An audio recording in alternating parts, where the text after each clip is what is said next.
ഇന്ന് നമുക്കൊരു natural soap ഉണ്ടാക്കാമേ.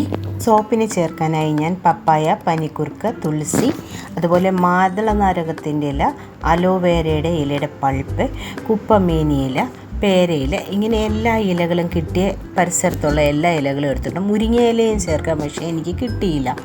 ഇത്രയും ഇലകളും ഞാൻ എടുത്തിട്ടുണ്ട്. ആദ്യം ചെറിയ ഇലകളെല്ലാം അരച്ചെടുത്തേച്ച് പപ്പായയുടെ ഇലയും ചേർത്തൊന്ന് നമുക്ക് അരച്ച് ഇതിനെ പിഴിഞ്ഞെടുക്കണം. അതിനായിട്ടാണ് നോക്കിക്കുക, പപ്പായ ഇല അരഞ്ഞില്ല, അതുകൊണ്ട് ഞാൻ സ്വല്പം റോസ് വാട്ടറോട് ഒഴിച്ചിട്ട് ഒന്നുകൂടെ ഒന്ന് അരച്ചെടുത്തു. അത് പിഴിഞ്ഞതാ ഞാൻ കപ്പിൽ കൊണ്ടുവച്ചിട്ടുണ്ട്. ബാക്കി ബ്ലാക്ക് കാസ്റ്റർ ഓയിലും വൈറ്റമിൻ ഇ ഓയിലും നീമേ, റെഡ് സാൻഡലും, നാൽപ്പാമരപ്പട്ട ഇതെല്ലാം ചേർത്ത് ഞാൻ ഓയിൽ ചെയ്ത് വെച്ചിട്ടുണ്ട്. റോസ്മേരി, ഫ്ലാക്സ് സീഡ് ഇതെല്ലാം ഒലിവ് ഓയിൽ ഉണ്ടാക്കി വെച്ചതും പിന്നെ ഗ്ലിസറിനുമാണ് ഞാൻ എടുത്ത് വെച്ചിരിക്കുന്നത്. സോപ്പ് ബേസ്, അതായത് ഗ്ലിസറിൻ ബേസ് 750 ഗ്രാം എടുത്ത് അത് ഞാൻ കട്ട് ചെയ്ത് ഡബിൾ ബോയിൽ ചെയ്യാൻ അടുപ്പത്ത് വെച്ചിരിക്കുകയാണ്. ഗ്ലിസറിൻ ബേസ് ഒന്ന് മെൽറ്റായി തുടങ്ങുമ്പോൾ നമ്മൾ എന്ത് ചെയ്യണം, ഓയിലുകളെല്ലാം എടുത്ത് നമുക്കതിനകത്തേക്ക് ഒഴിച്ച് മിക്സ് ചെയ്യാം. ഇങ്ങനെ തന്നെ എല്ലാവരും ചെയ്യണമെന്നൊന്നുമില്ല, ഞാൻ നേരത്തെ ചെയ്യും. ഫുൾ മെൽറ്റ് ആയതിനു ശേഷം ഒഴിക്കുന്നതും നല്ലതാണ്. ഞാനത് ഒഴിച്ചതിന് ശേഷം മറ്റേ നമ്മുടെ അലോവേര ജെല്ലും എല്ലാം ചേർത്ത് അരച്ച് വെച്ചിരുന്നില്ലയോ, അരച്ചതും ഞാൻ അതിനകത്തേക്ക് ഒഴിച്ച്.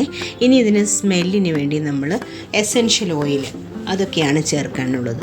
ഞാനിതിപ്പം നന്നായിട്ട് മെൽറ്റ് ആവുന്നത് വരെ ഒന്ന് ഇളക്കി കൊടുത്തതിന് ശേഷം, മെൽറ്റ് ആയതിന് ശേഷമേ എസെൻഷ്യൽ ഓയിൽ ഒഴിക്കുമ്പോൾ അതിനൊരു സ്മെല്ലുണ്ടല്ലോ, ആ സ്മെൽ പോകും നേരത്തെ ഒഴിച്ചാൽ. നമ്മൾ സോപ്പിൻ്റെ ഇത് മോൾഡിനകത്തോട്ട് ഒഴിക്കാൻ നേരമേ എസെൻഷ്യൽ ഓയിൽ ഒഴിക്കത്തുള്ളൂ. എസെൻഷ്യൽ ഓയിൽ ഒഴിച്ച് കഴിഞ്ഞുടനെ തന്നെ ഞാൻ മോൾഡിനകത്ത് കൊണ്ടുവന്ന് ഒഴിക്കുവാണേ. മോൾഡിനകത്ത് ഒഴിച്ചൊരു 3/4 മണിക്കൂർ കഴിയുമ്പോഴത്തേക്ക് സോപ്പ് സെറ്റായി കഴിയും. എന്നാലും പിന്നെ ഒരു അരമണിക്കൂറൂടെ വെയിറ്റ് ചെയ്തിട്ട്, അതായത് ഒരു 1.25 മണിക്കൂർ ആയി കഴിഞ്ഞിട്ടേ ഇത് ഇളക്കാൻ ശ്രമിക്കാൻ പാടുള്ളൂ. അല്ലെങ്കിൽ ചിലപ്പോൾ ചളുങ്ങിയൊക്കെ പോവും. നമുക്ക് നോക്കാം. എനിക്കിത് പെട്ടെന്ന് ഇളക്കി കാണിക്കാൻ അങ്ങ് ധൃതിയായി.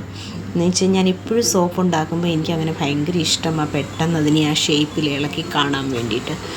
ഈ സോപ്പുണ്ടല്ലോ, നമുക്ക് സ്കിന്നിനൊന്നും അലർജിയോ മറ്റ് പ്രശ്നം ഉണ്ടാക്കില്ലോ. അലർജിയൊക്കെ ഉള്ളവർക്ക് അലർജി മാറുന്ന സോപ്പാണിത്.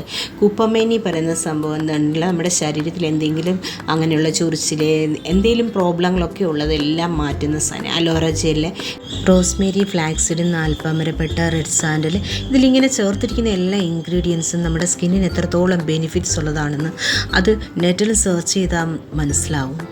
ഞാൻ ഈ ചെയ്ത സോപ്പിൻ്റെ ഈ വീഡിയോ ഇഷ്ടപ്പെട്ടെങ്കിൽ ഇതുപോലെ തന്നെ നിങ്ങളും ചെയ്ത് നോക്കണേ. നമ്മൾ സ്വന്തമായിട്ട് ചെയ്ത് നമ്മുടെ സ്കിന്ന് വൃത്തിയായി സൂക്ഷിക്കുക, കെമിക്കൽസ് ഒന്നും യൂസ് ചെയ്യാതെ. മറ്റു സോപ്പുകളൊക്കെ കെമിക്കൽ തന്നെയാണ്, അത് മനസ്സിലാക്കി വെച്ച് അതിനനുസരിച്ച് നമ്മൾ ഓരോന്നും ഇങ്ങനെ മാറ്റി ചെയ്ത് നമ്മൾ തന്നെ നമ്മുടെ സ്കിന്ന് സൂക്ഷിക്കുക. ഇങ്ങനെ നോക്കിയിട്ട് ഇതെന്തായാലും വീഡിയോ ഇഷ്ടപ്പെട്ടാൽ ഇത് ഷെയറും ലൈക്കും സബ്സ്ക്രൈബും ചെയ്യണേ.